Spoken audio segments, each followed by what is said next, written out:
Here we're going to talk about plotting points in the coordinate plane, or the Cartesian plane it's sometimes called. The first thing I like to do, if it's not done already, is label which one is x and y. Just all the time so that I get very used to and don't make any of those really little mistakes mixing up which one's which. And if we think about, we've been using the number line for certain things up to this point. All this is taking a number line. Since they added a second letter, y, they made it an up and down number line. And so now we could get to any point kind of in two dimensions, like almost battleships, telling you how far to go over and how far to go up. Instead of saying B5, we'll use numbers on both of them. Therefore, we need to remember which number is which. So all of these, 100% of the time, universally, they give a coordinate point. It's always x comma y. So whenever I'm going to graph something, it might help to, just on all these points they're going to ask me to graph, label which one's x and which one's y.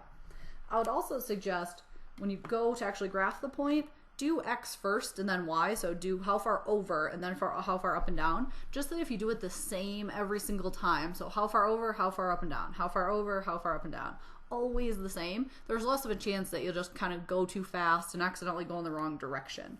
So 2, 3, I need to go to 2 on the x, or 2 over, and because this is positive, 3 up, so to 2 on the x and to 3 on the y, and I can see where 2 on the x and 3 on the y cross is right here. Another way to do that is go 2 over and 3 up. So we're counting like we're moving, so there's a location of that point. All right, my next point, -4, -2. If I'm going negative on the x, I'm going to the left, so it's like back 4. And if I'm going negative on the y, just like we want it to be, positive is up and negative is down. So this is going to the left 4 and down 2.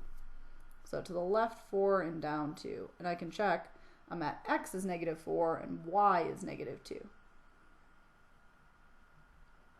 So there's the location of that point. All right, the last one, 0, -5. So I want to go over 0 units.